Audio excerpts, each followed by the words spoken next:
ও দুনিয়ার মানুষ, তোমাদের মধ্যে ততক্ষণ পর্যন্ত কেউ ঈমানদার হতে পারবে না যতক্ষণ না পর্যন্ত আমি রাসূলের মহব্বত, রাসূলের প্রেম, রাসূলের ভালোবাসা তোমাদের অন্তরে, তোমাদের মা বাবা, সন্তান সন্ততি, तमाम পৃথিবী এবং কি তোমাদের নিজের জীবনের চাইতে বেশি মহব্বত যদি অন্তরে জায়গা না করতে পারো, ততক্ষণ পর্যন্ত মুমিন হওয়া যাবে না।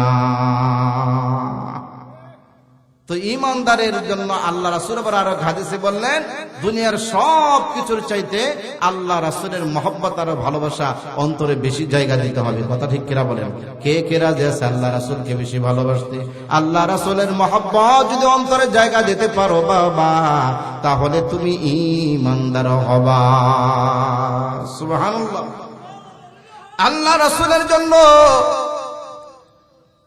হযরতে সাহাবায়ে কেরাম তো জীবন দিয়েছে, বাড়ির মহিলা সাহাবিয়ারা পর্যন্ত সদা সর্বদা নিজের সন্তানের চাইতে, নিজের জীবনের চাইতে আল্লাহ রাসূলকে বেশি মহব্বত করেছেন। সুবহানাল্লাহ। একজন মহিলার সংক্ষিপ্ত একটা ঘটনা মনে পড়ে গেল, বলবো না কি বলেন? বাবা আপনাদের কষ্ট হইতেছে কি? কষ্ট হলে বলবেন, আমি কখনো শ্রোতাদের ধৈর্যের ব্যাঘাত করে ওয়াজ করি না। আপনারা যতক্ষণ চাবেন ততক্ষণ হবে, চাবেন না হবে না ইনশাআল্লাহ। তাবুকের যুদ্ধের নাম শুনছেন আপনারা বাবারা? তাবুকের যুদ্ধের দামামা যখন আল্লাহ রাসূল বাজাইলেন, এই যুদ্ধের মধ্যে সরাসরি আল্লাহ রাসূল নিজের চাদরটা বিছিয়ে দিলেন। সুবহানাল্লাহ। যুদ্ধটা বড় গুরুত্বপূর্ণ ছিল। আল্লাহ রাসূল বিশ্ব নবী রাহমাতুল লিল আলামিন বললেন, সাহাবীরা গো, তাবুকের যুদ্ধ বড় গুরুত্বপূর্ণ যুদ্ধ, অনেক টাকা পয়সার প্রয়োজন, আসবাবপত্রের প্রয়োজন, সুতরাং আমি রাসূলের চাদরে যা পারো দিয়ে দাও। সুবহানাল্লাহ। টাকা পয়সা দেওয়া এটা তো একটা সাধারণ কাজ, কথা ঠিক কিনা বলেন? সবচেয়ে কঠিন কাজ হলো যখন জীবনটা বাজি রাখতে হয়। কথা বলেন বাবা, ঠিক কিনা? এখন যদি আপনাদের কাউকে বলা হয় বেশি না মাত্র 5 লাখ টাকা দিতে হবে, নয়তো জীবন দিতে হবে, আমার মনে হয় যে নাকি প্রতিদিন ঘুরে ঘুরে মানুষের দ্বারে দ্বারে ঘুরে ঘুরে ভিক্ষা করে খায়, সেও রাজি হবে না তার জীবন দিতে। কথা ঠিক কিনা বলেন? বলবে যত কষ্ট 5 লক্ষ টাকা ভিক্ষা করে হলেও আমি দিব, তারপরে আমার জীবন চাই। কথা ঠিক কিনা? ও মুসলমান, তাবুকের যুদ্ধের ঘোষণা হইল, সাহাবায়ে কেরাম যার যার সাধ্য অনুযায়ী ধন সম্পদ, আসবাবপত্র সব কিছু আল্লাহ রাসূলের কাছে আইনা জমা দেয়। বলেন না সুবহানাল্লাহ। একজন মা, একজন মহিলা সাহাবিয়া বাড়ির ভিতরে এমন বিলাপ করে কান্না শুরু করেছে,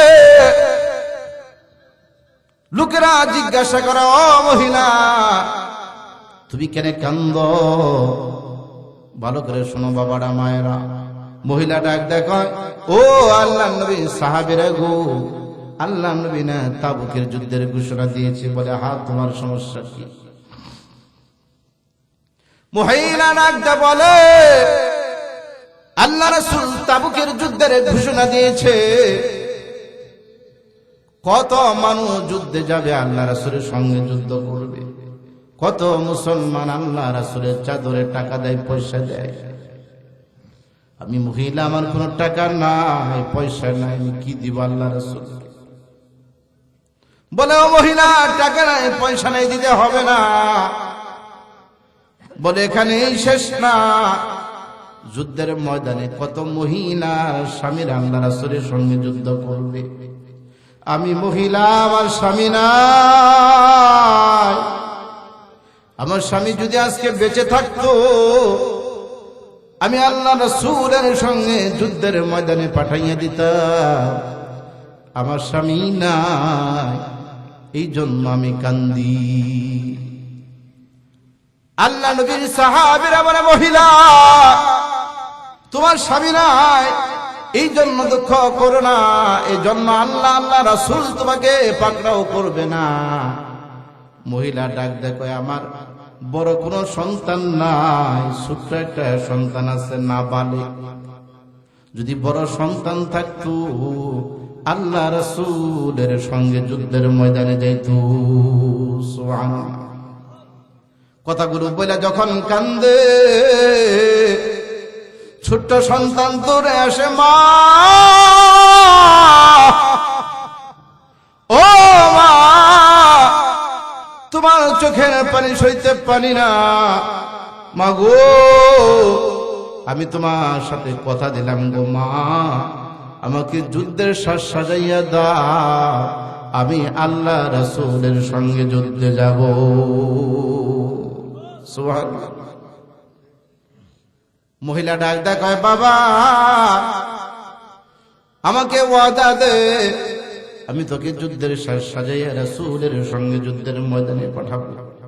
আমার রাসূলের উপর যদি কোন কাফের বেঈমান মুশরিকরা তোর বাড়িতে আঘাত করে, যতক্ষণ পর্যন্ত তুই বেঁচে থাকবি, তোর দুইটা হাত থাকবে, ততক্ষণ পর্যন্ত আমার রাসূলের গায়ে যাতে কোনো আঘাত না আসে।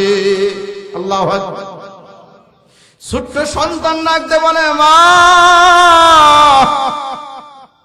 কথা দিলাম গো মা, যদি কোন কাফের বেঈমান মুশরিকেরা আমার রাসূলের উপর আঘাত করে, মাগো আমি রাসূলের সামনে যাই আমার ডান হাতটা বাড়াইয়া দিব গো মা। মা যদি আমার ডান হাত কেটে পড়ে যায়, তারপরে যদি কাফেরদের পক্ষ থেকে আক্রমণ আসে গো মা, আমি আমার বাম হাতটা বাড়াইয়া দেব, তথাপি আল্লাহ রাসূলের গায়ে আঘাত আসতে দেব না। ও মুসলমান, এবার মহিলা কান্না থামাইছে, ছোট্ট সন্তানকে যুদ্ধের সাজ সাজাইয়া আল্লাহ রাসূলের সামনে এসে হাজির। ডাকতে পারেন, ইয়া রাসূলুল্লাহ, ওগো নবীজি, আমার এই সন্তানটা আপনার সঙ্গে যুদ্ধের ময়দানে যাবে। আল্লাহ রাসূল ডাক দেখায়, মহিলা তুমি কি বুঝো না, যুদ্ধের জন্য যুদ্ধের কৌশল লাগবে, যুদ্ধের জন্য গায়ে তরবারি চালানোর মতো শক্তি লাগবে। কথা ঠিক কিনা বলেন? এ মহিলা, যাও সন্তান নিয়ে চলে যাও, আল্লাহ পাক রব্বুল আলামিন যুদ্ধে শরীক হওয়ার মতো সওয়াব তোমার আমলনামায় দিয়েছেন। সুবহানাল্লাহ। মহিলা চোখের পানি ছেড়ে দেয়, কান্দে আর ডাক দেয়, কয় ইয়া রাসূলুল্লাহ, ওগো নবীজি, আমার সন্তানটা ফিরাইয়া দিবেন না? যদিও আমার সন্তান ছোট গো নবীজি, আমার সন্তানের সাথে আমার চুক্তিবদ্ধ হয়ে গেছে, আমার সন্তান আমাকে ওয়াদা দিয়েছে, ওগো নবীজি, কাফের বেঈমান মুশরিকেরা যদি আপনার গায়ে আঘাত করে গো, আমার এই ছোট্ট সন্তানটা ডান হাত বাড়াইয়া দিবে, আমার সন্তানের যদি ডান হাত কেটে যায় বাম হাতটা বানিয়ে দিবি, যতক্ষণ আমার সন্তানের দেহে প্রাণ থাকবে ততক্ষণ পর্যন্ত আপনার রাসূলের গায়ে একটা আঘাত আসতে দেবে না। জবের দানা সমপরিমাণ ঈমান লয়া যদি কোনো মুসলমান কঠিন কিয়ামতের ময়দানে আল্লাহর সামনে হাজির হয়ে যায়, যদিও অন্য নাফরমানের কারণে, পাপের কারণে তাকে জাহান্নামেও যেতে হয়, ওই জবের দ্বারা সমপরিমাণ ঈমান থাকবার কারণে আল্লাহ পাক রব্বুল আলামিন তাকে একদিন জান্নাতের মালিক বানাইয়া দিবে। আল্লাহ রাসূল বলেন, উম্মতেরা ভালো করে শোনো রে, তোমাদের কারো অন্তরে যদি গমের দানা পরিমাণ ঈমান থাকে, ঈমান লয়া কঠিন কিয়ামতের ময়দানে আল্লাহর দরবারে হাজির হইতে পারো, তোমার পাপের শাস্তি শেষ হবার পর কোনো না কোনো দিন এই এতটুকু ঈমানের কারণে আল্লাহ তাআলা তোমাকে জান্নাতের মেহমান বানিয়ে দিবে। আরো আশ্চর্য কথা হলো, আল্লাহ রাসূল বিশ্বনবী রাহমাতুল লিল আলামিন বলেন, এ উম্মতেরা ভালো করে শোনো, ঈমানের কত দাম, ঈমানের কত দাম। আমার রাসূল বলেন, একটা বালুকণা কিংবা একটা সরিষার দানা যদি 70টা ভাগ করা হয়, কয়টা ভাগ বাবা? একটা বালুকণা, একটা এটা চোখে দেখা যায়, ঠিক কিনা বলে? অনুবীক্ষণ ছাড়া এটা, অনুবীক্ষণ যন্ত্র ছাড়া এটা শত্রুরা ভাগ করা যাবে না, কথা ঠিক কিনা বলেন? এই অনুবীক্ষণ যন্ত্র ছাড়া শত্রু ভাগের এক ভাগ সাধারণ চোখ দিয়ে দেখাও যাবে না, কথা ঠিক কিনা বলেন?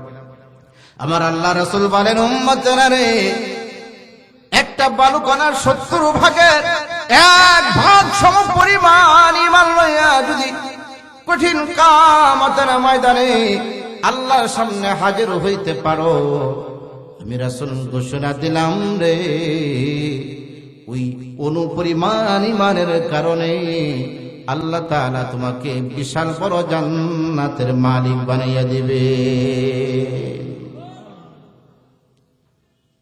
তবে এই ঈমানের জন্য আরেকটা শর্ত আছে ছোট্ট, যে হাদিসটি তেলাওয়াত করেছি।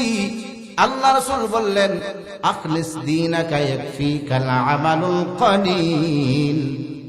উম্মতরা রে, আমল সহি শুদ্ধ করে করতে হবে, আমল সঠিকভাবে করতে হবে, আমল আমার রাসূলের তরিকায় করতে হবে, কথা ঠিক কিনা বলেন? আমার রাসূল বলেন, আমার রাসূলের তরিকায় আমলটা যদি পরিমাণে একবারে কম হয়, তোমাদের নাজাতের জন্য ওই কম আমলই যথেষ্ট হয়ে যাবে। তো আমরা সহি শুদ্ধভাবে আমল করতে প্রস্তুত আছি বাবারা? সবাই বলেন প্রস্তুত আছি? আল্লাহ আমাদের তৌফিক দান করেন, বলেন আমিন। ও বাবা আমার, আবার ঈমানের কিছু সংক্ষিপ্ত অবস্থা বলি। আজকে বাড়ির সাথে মসজিদ, কথা ঠিক কিনা বলেন? একটার দুইটা মসজিদ না, যখন আজানের সময় হয়, যত গ্রাম বাংলা থাকুক না কেন, এমন একটা গ্রাম পাওয়া যাবে না কমপক্ষে 4 থেকে 5টা মসজিদের আজানের আওয়াজ কানে আসে না, কথা ঠিক কিনা? নামাজ পড়তে গেলে সরকার বাধা দেয় না, কথা ঠিক কিনা বলেন? বেশি না পার্শ্ববর্তী বন্ধু রাষ্ট্র যাকে বলে বাংলাদেশ, ভারত গিয়ে দেখে মুসলমানেরা সেজদা দেয়, কাফেরের জাতেরা সেজদা অবস্থায় লাথি মারে, আছে না নাই?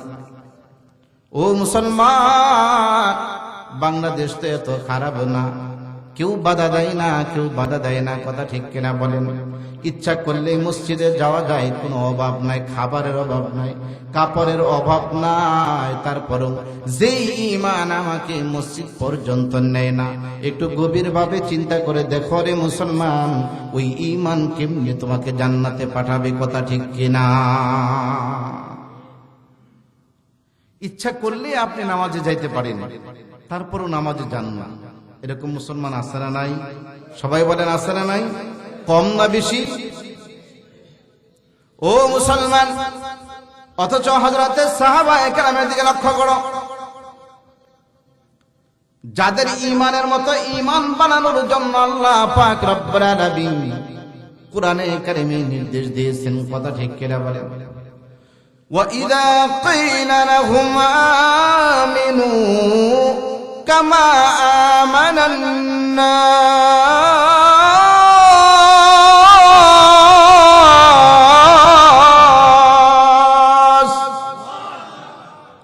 আল্লাহ বললেন, দুনিয়ার মানুষ যদি ঈমান আনো, এই লোকদের ঈমানের মতো ঈমান আনো, এই লোকদের ঈমান বাড়ে, আবার রাসূলের সাহাবীদের ঈমানের মতো ঈমান আনো। সুবহানাল্লাহ। সাহাবীদের ঈমানের অবস্থা একটু দেখে নেন। আমরা তো ইচ্ছা করলেই মসজিদে যাইতে পারি, মসজিদে যাই না। আল্লাহ রাসূলের একজন সাহাবী আনসারী, সাহাবী আব্দুল্লাহ আনসারীর নাম কি? নাম বললাম বাবারা? সবাই বলেন আব্দুল্লাহ আনসারী রাদিয়াল্লাহু তাআলা। বেশ কিছুদিন যাবত দেখা যায় হযরতে সাহাবায়ে কেরাম নামাজের আযান হলে দুনিয়ার সব কাজ ছেড়ে দিয়ে মসজিদে দৌড়াইতেন, কন্যা সুবহানাল্লাহ। আব্দুল্লাহ আনসারীকে দেখা যায় মসজিদে যায়, কিন্তু যখন নামাজ শুরু হয়ে যায় সবার শেষে যায়, সকলের শেষে যায়।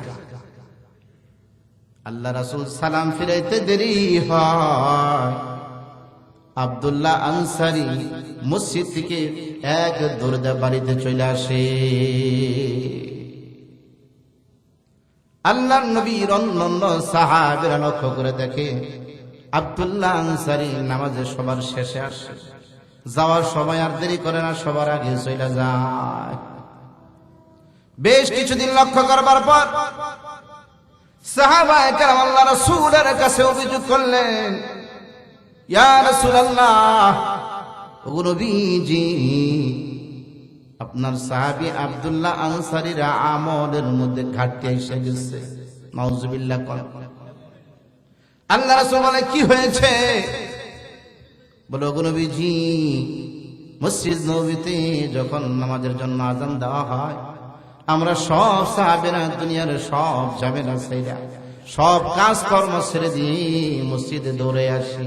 আপনার সাহাবী আব্দুল্লাহ আনসারী মসজিদে আসে, কিন্তু একদিন না, দুই দিন না, এক উক্ত না, দুই উক্ত না, প্রতিদিন প্রতি ওয়াক্তে সবার শেষে এসে পিছনে নামাজে দাঁড়ায়। নবী গো, যখন আপনি সালামটা ফিরিয়ে নামাজ শেষ করে দেন, একটা মুহূর্ত মসজিদ দেরি করে না, এক দৌড়ে বাড়িতে চলে যায়। নামাজ কিন্তু মিস করে নাই, কথা বুঝতেছেন কি? শুধু নামাজের দেরিতে আসে, আবার তাড়াতাড়ি মসজিদ ছেড়ে দেয়, এটা অপরাধ মনে করছেন। আল্লাহু আকবার বলেন। আল্লাহ রাসূল বিশ্বনবী রাহমাতুল লিল আলামিন অভিযোগ শুনবার পর দেখেন সত্য তাই। একদিন সালাম ফিরিয়া আব্দুল্লাহ আনসারীকে ডাকলে হযরতে সাহাবায়ে কেরাম বলেন, ইয়া রাসূলুল্লাহ, আমরা না বলছি নামাজ শেষ হইতে দেরি, আপনার সাহাবী বাড়িতে যাইতে দেরি করে না, নবী গো বাড়িতে চলে গেছে। আল্লাহ রাসূল উম্মতের কান্ডারি বলে, ও সাহাবীরা, চলো আমি রাসূল আমার সাহাবী আব্দুল্লাহ আনসারীর বাড়িতে যাব, ঘটনাটা দেখব কি জন্য এরকম শুরু করছে।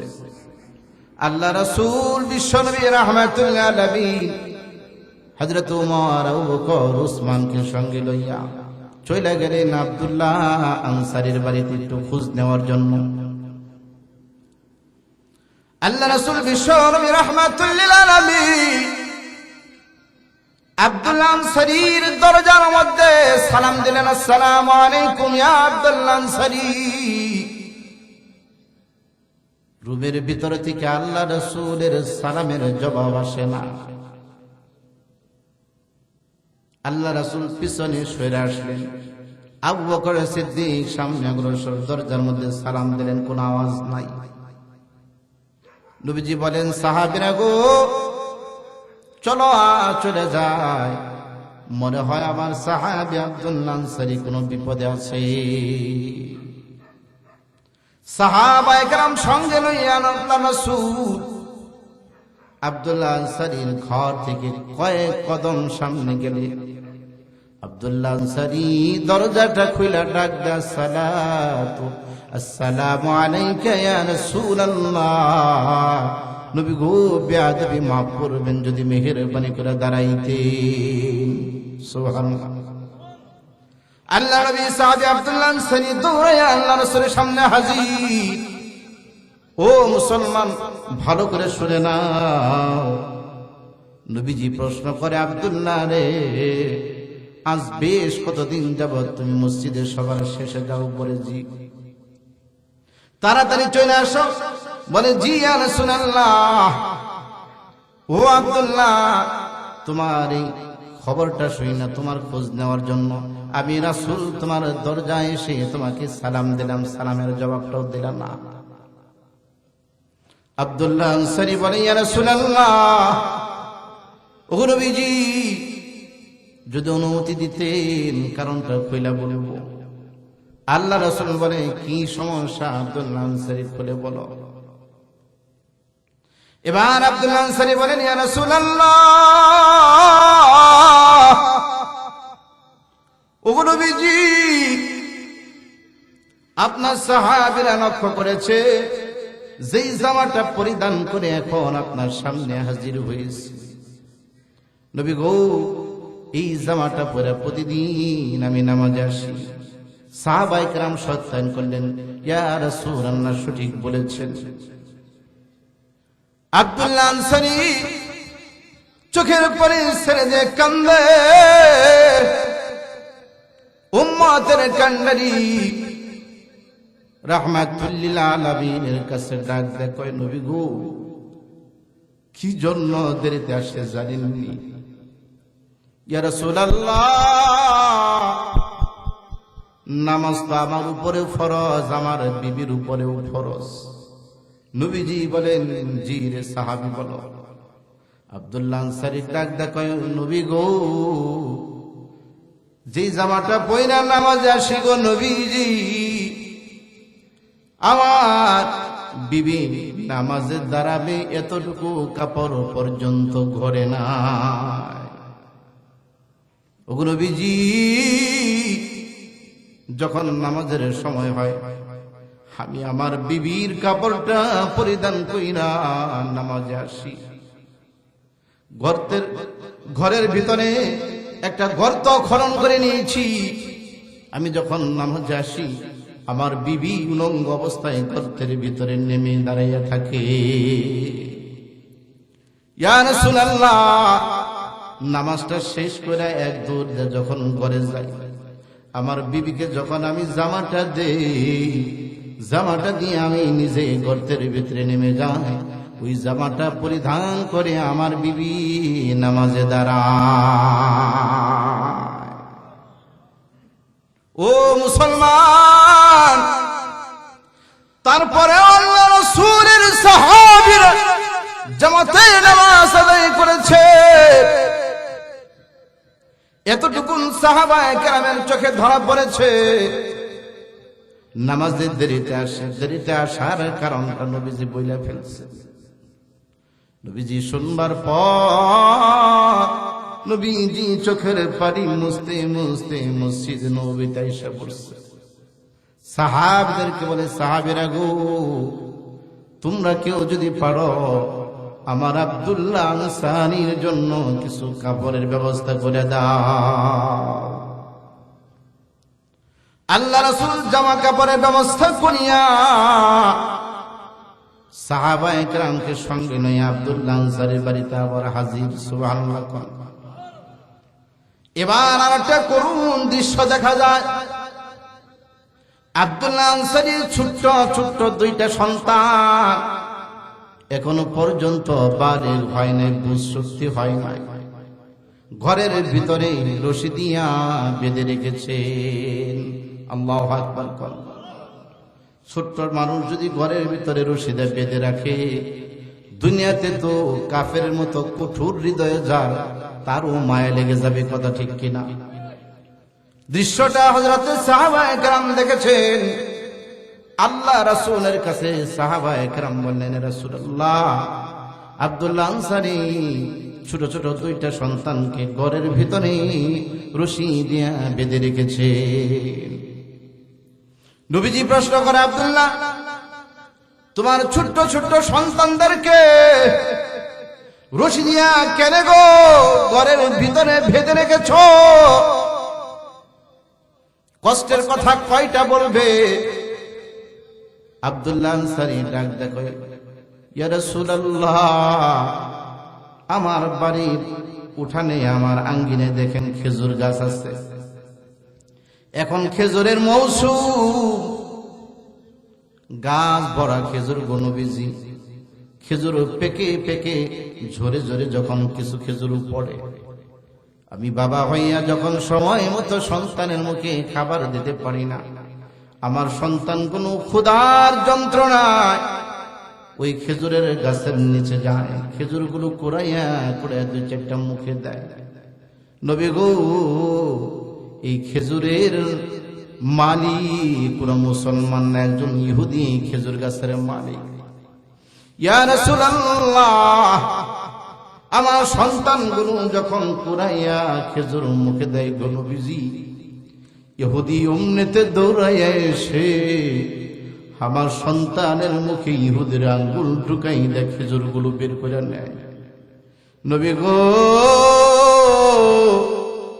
আমি বাবা হইয়া এই দৃশ্য যে সইতে পারি না, এই জন্য সন্তানগুলোকে ঘরের ভিতরে বেঁধে রাখি, যাতে করে ইহুদির খেজুরের কাছে না যায় গো নবীজি। আল্লাহ রাসূল সাল্লাল্লাহু আলাইহি সাল্লাম সঙ্গে সঙ্গে ঘোষণা করলেন, সাহাবীরা গো, কে এমন আসনি খেজুর গাছটা ক্রয় করে আমার সাহাবী আব্দুল্লাহ আনসারীকে হাদিয়া দিবা। হযরত উসমান গনি রাদিয়াল্লাহু তাআলা আনহু বলেন, ইয়া রাসূলুল্লাহ, ওগো নবীজি, আমি কথা দিলাম খেজুর গাছ ইহুদির কাছ থেকে ক্রয় করে আপনার সাহাবী আব্দুল্লাহ আনসারীকে হাদিয়া দিব। সুবহানাল্লাহ। উসমান গনি রাদিয়াল্লাহু তাআলা আনহু এক দৌড় দিয়ে ইহুদির বাড়িতে হাজির। ইহুদিকে ডাকতে বলে, ভাই ইহুদি, আমার মুসলমান ভাই আব্দুল্লাহ আনসারীর বাড়ির আঙ্গিনায় খেজুর গাছ তোমার কাছে, এটা আমি ক্রয় করতে চাই, বলো কি দিবা, কি দিতে চাও? বলে, আমার একটা খেজুর গাছ যদি নিতে চাও, বিনিময়ে আমাকে 100 খেজুর গাছ দিতে হবে। উসমান রাদিয়াল্লাহু তাআলা বলেন, এই ইহুদি, কোনো দামাদামি করলাম না, এই মুহূর্তে আমার সঙ্গে আমার বাগানে চলো। উসমান গনি ইহুদিকে লইয়া উসমান গনির খেজুরের বাগানে যায়। বলে, ইহুদি রে, বেছে বেছে চিহ্নিত করে 100 খেজুর গাছ। ইহুদি 100 খেজুর গাছ চিহ্নিত করে নিল। বলে, 100 খেজুর গাছের বিনিময়ে তোমারও একটা খেজুর গাছ আমি কিনে নিলাম। সুবহানাল্লাহ। উসমান গনি একদর দিয়ে আব্দুল্লাহ আনসারী বাড়িতে হাজির। আব্দুল্লাহ আনসারীকে ডাক দেয়, কয়, ভাই, আজ থেকে নিয়ে চিরদিনের জন্য এই খেজুর গাছের মালিক তোমাকে বানাইয়া দিলাম। যিকরে লা ইলাহা লা ইলাহা ইল্লাল্লাহ, লা ইলাহা লা ইলাহা ইল্লাল্লাহ, লা ইলাহা। আসমানের মালিক যে আল্লাহ, জমিনের মালিক সে আল্লাহ, লা ইলাহা ইল্লাল্লাহ, লা ইলাহা ইল্লাল্লাহ, লা ইলাহা ইল্লাল্লাহ, লা ইলাহা লা ইলাহা ইল্লাল্লাহ, লা ইলাহা ইল্লাল্লাহ, লা ইলাহা ইল্লাল্লাহ, লা ইলাহা লা ইলাহা ইল্লাল্লাহ, মুহাম্মাদুর রাসূলুল্লাহ সাল্লাল্লাহু আলাইহি ওয়াসাল্লাম। সম্মানিত হাজিরিন, এই দুনিয়াতে আমরা চিরদিন কেউ থাকবো বাবা? কেউ দুনিয়াতে চিরদিন থাকবো না।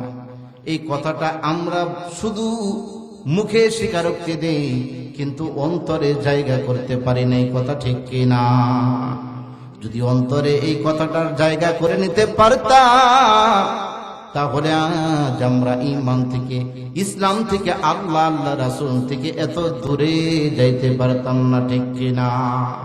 ও মুসলমান, চক্ষুটা একটু বন্ধ করো। সবাই একটু চক্ষুটা বন্ধ করেন, মেহেরবানি করে চোখ বন্ধ করেন। চোখ বন্ধ করে দেখেন, আপনার পাশের লোকটা পর্যন্ত দেখা যায় না। কথা ঠিক কিনা?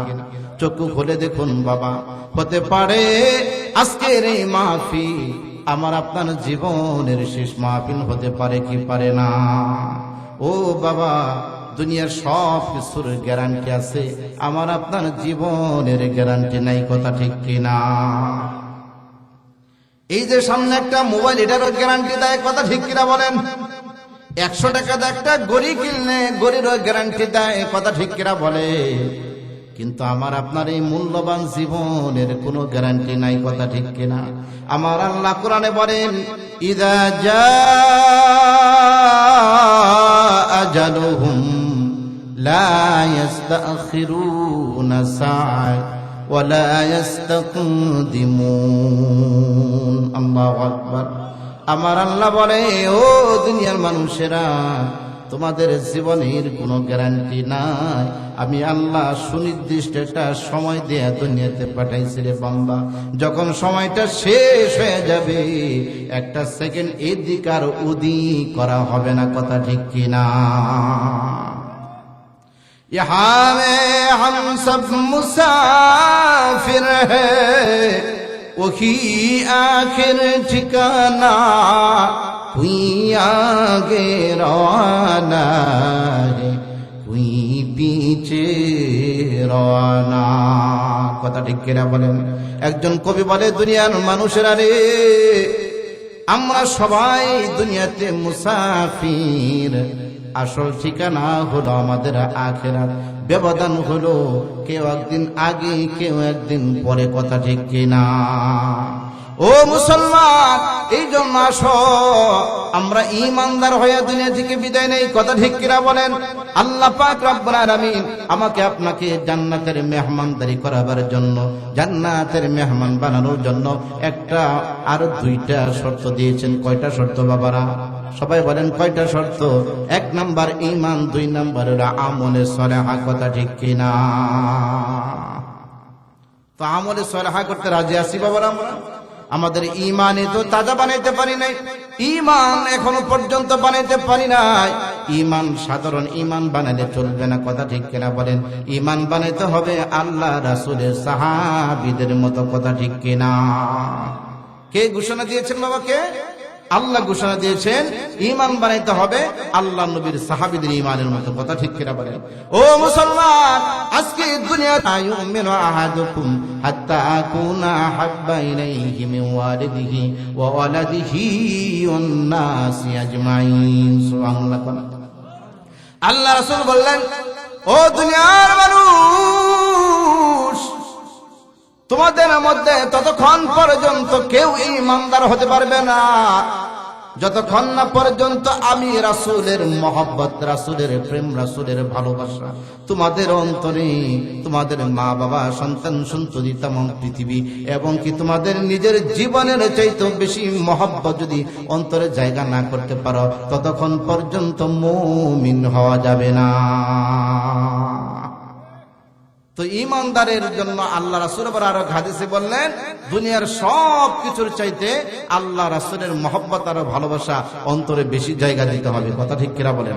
কে কে রাজি আছে আল্লাহ রাসূলকে বেশি ভালোবাসতে? আল্লাহ রাসূলের মহব্বত যদি অন্তরে জায়গা দিতে পারো বাবা, তাহলে তুমি ঈমানদার হবা। সুবহানাল্লাহ। আল্লাহ রাসূলের জন্য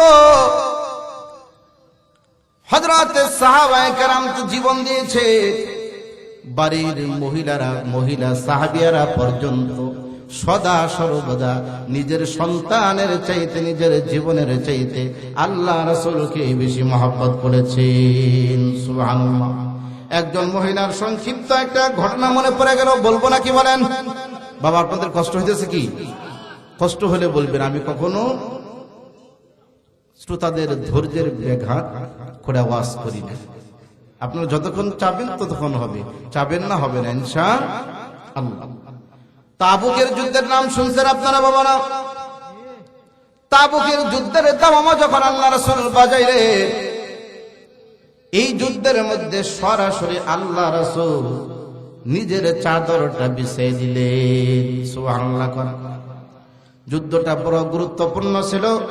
আল্লাহ রাসূল বিশ্ব নবী রাহমাতুল লিল আলামিন বললেন, সাহাবীরা গো, তাবুকের যুদ্ধ বড় গুরুত্বপূর্ণ যুদ্ধ, অনেক টাকা পয়সার প্রয়োজন, আসবাবপত্রের প্রয়োজন, সুতরাং আমি রাসূলের চাদরে যা পারো দিয়ে দাও।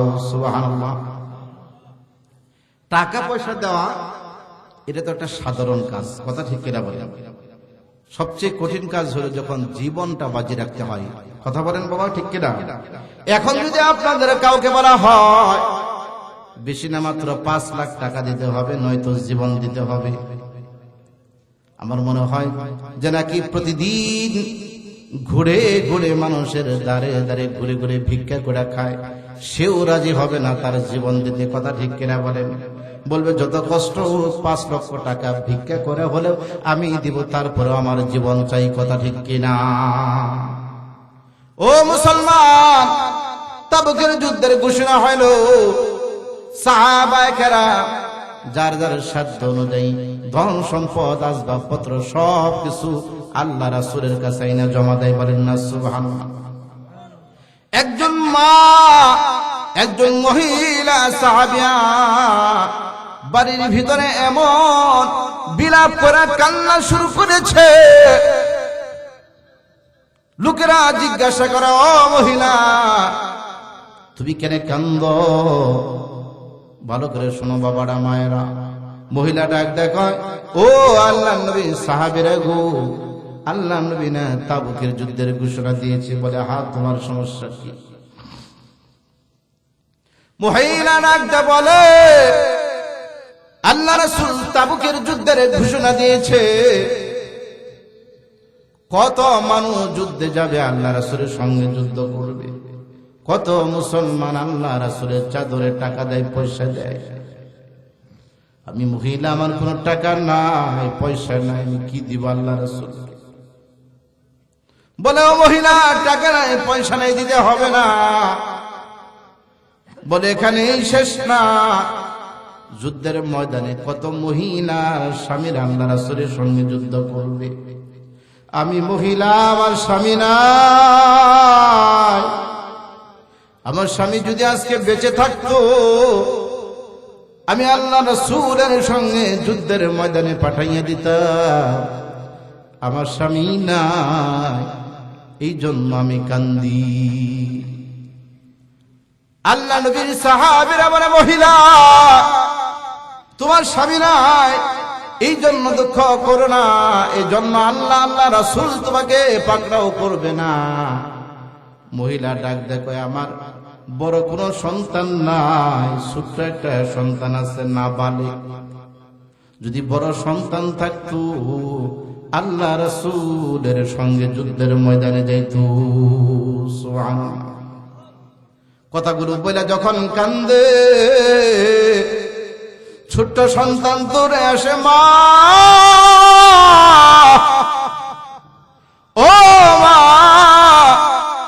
তোমার চোখের পানি সইতে পারি না, মা গো, আমি তোমার সাথে কথা দিলাম গো মা, আমাকে যুদ্ধের সাজ সাজাইয়া দাও, আমি আল্লাহ রাসূলের সঙ্গে যুদ্ধে যাব। সুবহানাল্লাহ। মহিলা ডাক দেয়, কয়, বাবা, আমাকে ওয়াদা দে, আমি তোকে যুদ্ধের সাজ সাজাইয়া রাসূলের সঙ্গে যুদ্ধের ময়দানে পাঠাবো। আমার রাসূলের উপরে যদি কোন কাফের বেঈমান মুশরিকরা তোর বাড়িতে আঘাত করে, যতক্ষণ পর্যন্ত তুই বেঁচে থাকবি, তোর 2টা হাত থাকবে, ততক্ষণ পর্যন্ত আমার রাসূলের গায়ে যাতে কোনো আঘাত না আসে। আল্লাহু আকবার। ছোট্ট সন্তান ডাকতে বলে, মা,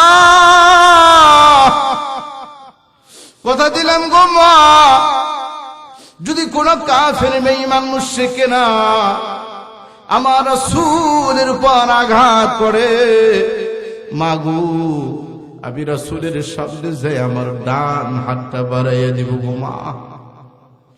মা, যদি আমার ডান হাত কেটে পড়ে যায়, তারপরে যদি কাফেরদের পক্ষ থেকে আক্রমণ আসে গো মা, আমি আমার বাম হাতটা বাড়াইয়া দেব, তথাপি আল্লাহ রাসূলের গায়ে আঘাত আসতে দেব না। ও মুসলমান, এবার মহিলা কান্না থামাইছে, ছোট্ট সন্তানকে যুদ্ধের সাজ সাজাইয়া আল্লাহ রাসূলের সামনে এসে হাজির। ডাকতে পারেন, ইয়া রাসূলুল্লাহ,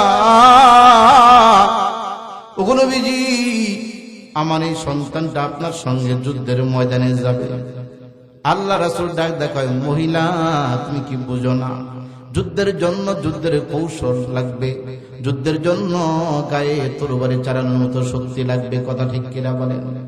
এ মহিলা, যাও, সন্তান নিয়ে চলে যাও, আল্লাহ পাক রব্বুল আলামিন যুদ্ধে শরীক হওয়ার মতো সওয়াব তোমার আমলনামায় দিয়েছেন। সুবহানাল্লাহ। মহিলা চোখের পানি ছেড়ে দেখান আর ডাক দেখো, ইয়া রাসূলুল্লাহ, ওগো নবীজি, আমার সন্তানটা ফিরিয়ে দিবেন না?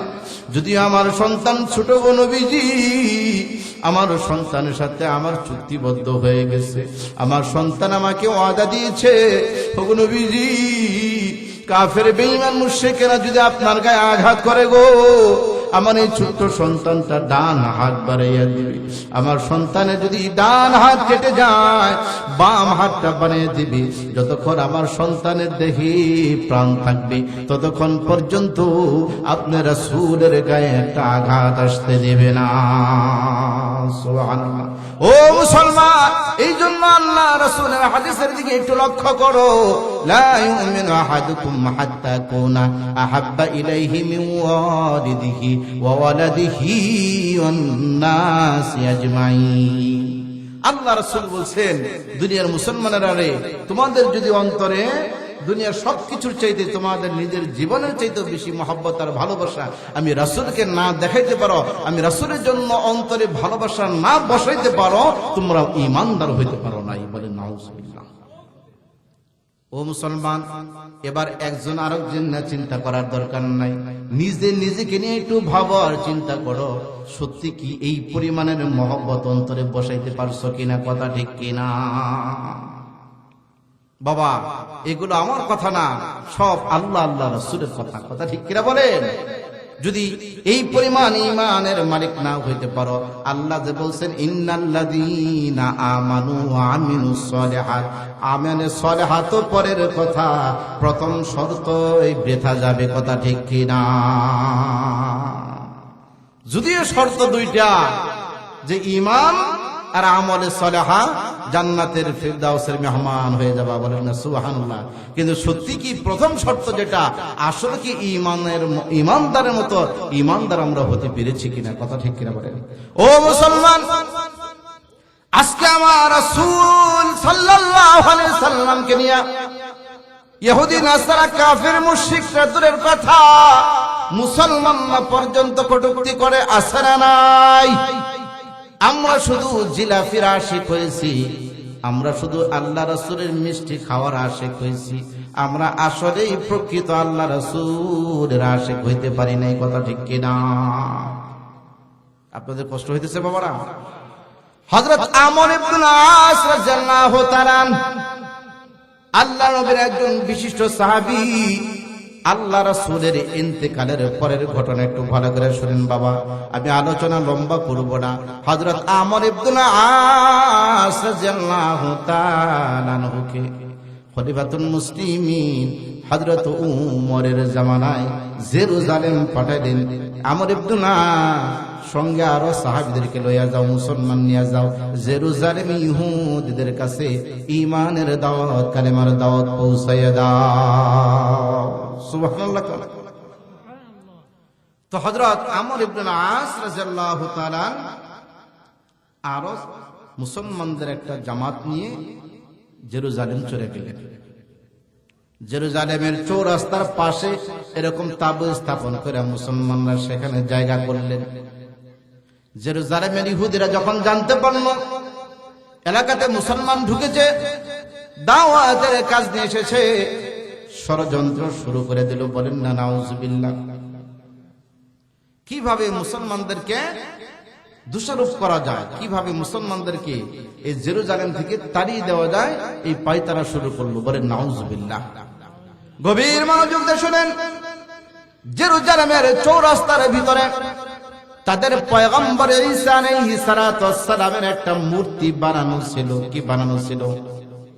সবাই বলেন কি বানানো ছিল? মূর্তি, ভাস্কর্য যেটাকে বলে, ঠিক না? হঠাৎ করে দেখা যায় পয়গম্বর ঈসার মূর্তির নাক ভাঙ্গা, নাকটাকে যেন ভেঙে ফেলেছে, নাক নাই। ইহুদিরা দেখে বলে এটা মুসলমান ছাড়া কেউ করতে পারে না। এবার সুযোগ এসেছে মুসলমানদেরকে সঙ্গে সঙ্গে জেরুজালেম থেকে তাড়িয়ে দিব। নাউজুবিল্লাহ। মুসলমানদের আমর ইবনে আস কি ইহুদিদের পক্ষ থেকে বলা হলো, ও মুসলমানদের আমির, মুসলমান সেনাপতি, তোমার মুসলমানের আমাদের পয়গম্বর ঈসার নাক ভেঙেছে। নাউজুবিল্লাহ। বলে কোথায় থেকে বাংলো? তুমি জানো না আমাদের জেরুজালেমের চৌরাস্তায় আমাদের পয়গম্বর ঈসার মূর্তি বানানো আছে, গিয়ে দেখো আমাদের পয়গম্বরের মূর্তির নাকটা ভেঙে ফেলছে, আমরা এর বিচার করে ছাড়ব। আমর ইবনে আস মুসলমানদেরকে একত্রিত করলেন, ও আল্লাহর নবীর সাহাবীরা গো, ইহুদিদের পয়গম্বর ঈসা আলাইহিস সালামের মূর্তির নাক কে ভাঙলো, কে ভাঙলো? জবাব দাও। মুসলমানরা নিশ্চুপ হয়ে গেছে, বলে আমরা কেউ ভাঙ্গি নাই, আমরা তো জানি না। মুসলমানরা সরল সহজ ভদ্র মানুষ, বিনয়ী মানুষ, তারা এই কাজ করতে পারে না? কথা বলেন, এই কাজ করতে পারে না? করে দিলেন। এবার আমর ইবনে আস ইহুদিদেরকে জানাই না, ও ইহুদিরা গো, আমাদের মুসলমানরা কেউ তো এই কাজ করে না, আল্লাহ নবীর সাহাবীরা এই কাজ কেউ করতে পারে না। বলে না না না, আমরা মানি না, আমরা বিশ্বাস করি না, আমরা এর প্রতিশোধ নিয়ে ছাড়ব। নাউজুবিল্লাহ। বলে তোমরা কেমনে প্রতিশোধ নিবা? বলে আমরা তোমাদের গায়ে হাত দেব না, তোমরা যেমন আমাদের গায়ে হাত দাও না, আমরা তোমাদের গায়ে হাত দেব না। কইতে হলে কেমনে বিচার করবা, কেমনে প্রতিশোধ নিবা? বলে আমাদের পয়গম্বর ঈসার মূর্তি যে জায়গায় বানানো আছে, ওই জায়গায় তোমাদের পয়গম্বর মুহাম্মদের একটা মূর্তি বানাবো। নাউজুবিল্লাহ। তোমাদের পয়গম্বর মুহাম্মদ সাল্লাল্লাহু আলাইহি ওয়াসাল্লামের একটা মূর্তি আমাদের পয়গম্বরের সামনে বানাবো, সাথে বানাবো। বলে তারপরে কি করবা? আমাদের পয়গম্বরের নাক যেমন ভেঙেছো, তোমাদের পয়গম্বর মুহাম্মদের নাক আমরা ভেঙে নিব। নাউজুবিল্লাহ। আমর ইবনে আস রাদিয়াল্লাহু তাআলা বলেন, ও ইহুদি ভাইরা, না না, এই কাজ তোমরা করতে যাবে না। কেন করতে যাব না? বলে তো আমাদের পয়গম্বরের অপমান হয়ে যাবে। বলে অপমান হলে কিছু করার নাই, আমরা প্রতিশোধ নিয়েই ছাড়ব। একটু ভালো করে শোনো মুসলমান। আমর ইবনে আস রাদিয়াল্লাহু তাআলা আনহু বলেন, ও ইহুদি ভাইরা, বিচারের প্রতিশোধের একটা রাস্তা আমি বলি, দেখো তোমাদের পছন্দ হয় কিনা। বলে তুমি আর কোন রাস্তা বলবা, বলতে পারো? এবার আমর ইবনে আস দেখো, ও ইহুদি ভাইরা, আমাদের পয়গম্বরের মূর্তি বানানোর দরকার নাই, আমাদের পয়গম্বর মুহাম্মদের নাক ভাঙবা, এটা যে আমি আমর ইবনে আস সহ্য করতে পারবো না। সুবহানাল্লাহ। বলে কেমনে তাহলে বিচার হবে, প্রতিশোধ হবে? আমর ইবনে আস বলে, আমার পয়গম্বরকে অপমান করবা, এটা আমি কেমনে সহ্য করব? বলে দেখো, তোমরা বিচারের জন্য বিচারের মঞ্চ বানাও, আমি মুসলমানদের সেনাপতি, আমি মুসলমানদের আমির আমর ইবনে আস তোমাদের বিচারের মঞ্চে হাজির হয়ে যাব। তোমাদের পয়গম্বরের নাক ভেঙেছে, এই অপরাধী মুসলমানদের সেনাপতি আমর ইবনে আসের তাজা নাক কেটে নিবা। আল্লাহু আকবার। ইহুদিরা এবার আমন্দাত হানা হয়ে গেল। বলে মুসলমানদের সেনাপতির নাক যদি আমরা কাটতে পারি, এটা আমাদের বিশাল বড় সফলতা। কথা ঠিক কিনা বলেন? এবার ইহুদিরা চলে গেল, তারিখটা ধার্য হয়ে গেল, সময় ধার্য হয়ে গেল, অমুক সময় যাবে। এবার আমর ইবনে আস মুসলমানদের তাবুতে এসে সব মুসলমান জমা করলেন। আল্লাহ নবীর সাহাবীরা সকলে জমা হয়ে গেল। আমর ইবনে আস মুসলমানদেরকে সম্বোধন করে বলে, ও আল্লাহ নবীর সাহাবীরা গো, শোনো, ওরা তো আমাদের পয়গম্বর আমার রাসূল মুহাম্মদুর রাসূলুল্লাহর মূর্তি বানাইয়া আমার রাসূলের নাক ভাঙতে চায়, কিন্তু না না না, আমি আমর ইবনে আস যতদিন বেঁচে থাকবো আমার সামনে আমার রাসূলের অপমান করতে দেব না। আমি ওদেরকে সিদ্ধান্ত দিয়েছি, আমি ওদের বিচারের মঞ্চে দাঁড়িয়ে যাব, আমি আমর ইবনে আসের নাকটা কেটে নিব। দিবে, তারপরও আমার পয়গম্বরের নাক ভাঙতে দিব না। হযরতে সাহাবায়ে কেরাম কান্না শুরু করে দিলেন। ও আমির সাহেব, আমর ইবনে নাস এটা কেমন সিদ্ধান্ত দিলা? বলে হ্যাঁ। আমর ইবনে নাস চোখে পানি, মুখে মুস্কি হাসি, কেঁদে কেঁদে বলে, আল্লাহর নবীর সাহাবীরা গো, দুনিয়া কয়দিনের? এই দুনিয়া তো থাকার জায়গা না। আমি হয়তো নাক কেটে শহীদ হয়ে যাব। কঠিন কিয়ামতের ময়দান যেদিন কায়েম হবে গো, আমি আমার এই কাটা নাকটা লইয়া আল্লাহর নবী মুহাম্মদ রাসূলুল্লাহর ভালোবাসা লইয়া আল্লাহর সামনে হাজির হয়ে যাব। আল্লাহ পাক রব্বুল আলামিন জানবেন, তথাপি আমাকে জিজ্ঞাসা করবে, আমর ইবনে নাস তোর নাকটা কাটা কেন? তখন আমি অত্যন্ত আনন্দের সঙ্গে বলে দিব, ওগো রব্বুল আলামিন, তোমার পয়গম্বরের মান সম্মান রক্ষার জন্য আমি আমর ইবনে নাস আমার নাক শহীদ করে দিয়েছি। আমর ইবনে নাস আল্লাহর নবীর সাহাবীদেরকে সান্ত্বনা দিয়া এবার জেরুজালেমের চৌরাস্তায় লক্ষ লক্ষ ইহুদি সমবেত হয়ে গেছে। বিচারের মঞ্চ বানানো হয়েছে। আমর ইবনে নাস রাদিয়াল্লাহু তাআলা কে বিচার করা হবে, তাজা নাকটা কেটে নেওয়া হবে। আমর ইবনে নাস যখন বিচারের মঞ্চে দাঁড়াইছে, এবার ইহুদিদের বিচারকরা ফয়সালা দিল, মুসলমানদের সেনাপতি আমর ইবনে নাসের তাজা নাকটা কেটে নিয়ে আসো। জল্লাদ যখন দাঁড়াইয়া আমর ইবনে নাসের দিকে নাক কাটতে যায়, অমনি ইহুদির একজন বড় আলেম দাঁড়াইয়া যায়। আল্লাহু আকবার! ইহুদিদের একজন বড় আলেম দাঁড়িয়ে বলে, জল্লাদ থেমে যা, থেমে যা। মুসলমান সেনাপতি আমর ইবনে নাসের নাক কাটতে হবে না। বলো কেন কাটতে হবে না? বলে আসলে সত্যি মুসলমানদেরকে পরীক্ষা করবার জন্য, মুসলমানদের নবীর আশে কেমন এটা মাপার জন্য আমি আমাদের পয়গম্বর ঈসার মূর্তির নাকটা নিজেই ভেঙে নিয়েছি। আল্লাহু আকবার! ইহুদিরা বিশ্বাস করে না, বলে না তুমি এটা করতে পারো না। সঙ্গে সঙ্গে ইহুদি আলে নিজের জুব্বার পকেট থেকে পয়গম্বর ঈসার নাকটা সঙ্গে সঙ্গে বের করে দেখাইয়া দেয়। সুবহানাল্লাহ! এবার ইহুদি আলে আমর ইবনে নাসের সামনে হাত বাড়িয়ে বলে, আমর ইবনে নাস, তোমাদের পয়গম্বর দুনিয়া থেকে চলে গেছে।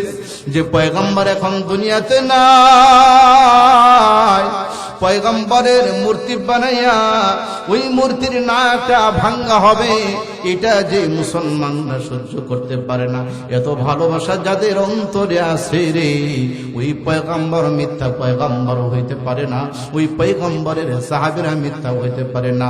আমি তোমার কাছে এই মুহূর্তে কলেমা পড়ে মুসলমান হয়ে গেলাম, আমাকে কলেমা পড়ে মুসলমান বানিয়ে দাও। বলেন লা ইলাহা ইল্লাল্লাহু মুহাম্মাদুর রাসূলুল্লাহ সাল্লাল্লাহু আলাইহি সাল্লাম। সম্মানিত হাজিরিন, যখন ইহুদিদের বড় আলেম আমর ইবনে নাসের হাতে কলেমা পড়ে মুসলমান হয়ে গেলেন, সঙ্গে সঙ্গে লক্ষাধিক ইহুদি ওই মজলিসে আমর ইবনে নাসের কাছে কলেমা পড়ে মুসলমান হয়ে গেলেন।